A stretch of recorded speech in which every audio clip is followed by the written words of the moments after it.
So yun mga guys, isang magandang araw naman po sa ating lahat. Ngayon, samahan nyo po kami sa aming paglalakbay ngayong araw. Papunta po kami sa kabilang site namin. Ayat, nangalay na ngayon tito ko katatayo. Kaya hintay namin ng bus na sasakyan namin. Napakatagal na naman kasi.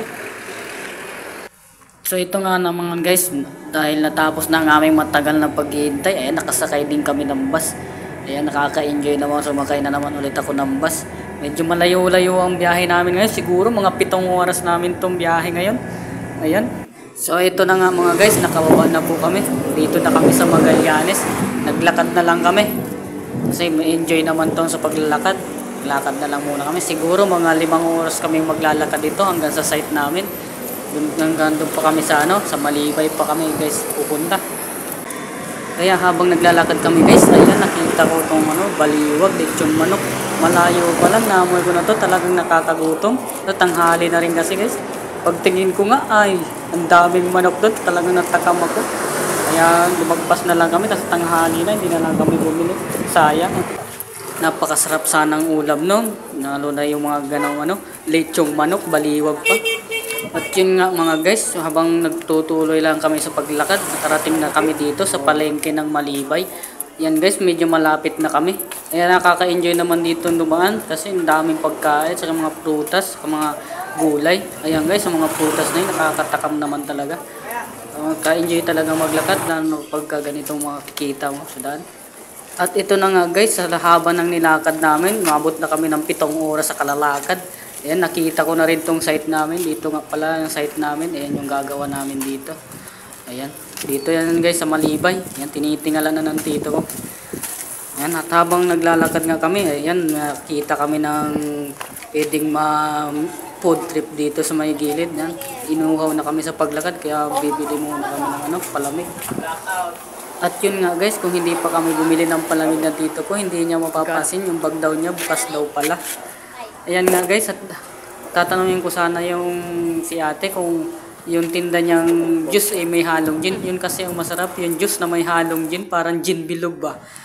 At yun nga guys, at pagdating namin, hindi na ako nakapag-video kasi nagtrabaho na agad din kami pagdating namin.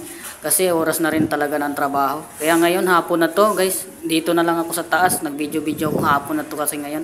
Pupunta kasi kami ngayon ng palengke ng pinsan ko. Kaya habang ako yung naghihintay sa pinsan ko, ayan, nag-video-video lang ako. Kaya pala naman ang tagal lang hinihintay ko, nagpapapugi pa lang masyado.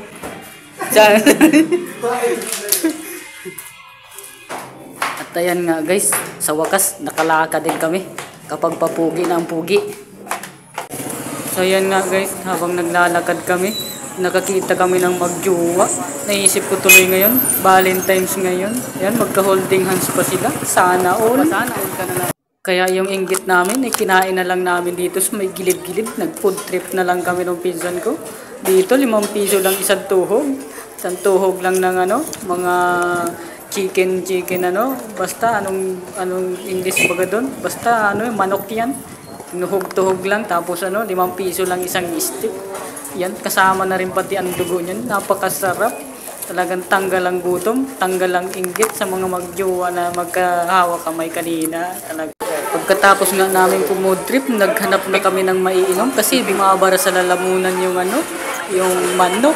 Yan, habang bumibili kami nitong palamig, may nakita na naman kami dito. Kaso walang kasama. Hindi sila wala siyang ka-holding hands. Kaya, yun sana all. Sana all lang talaga.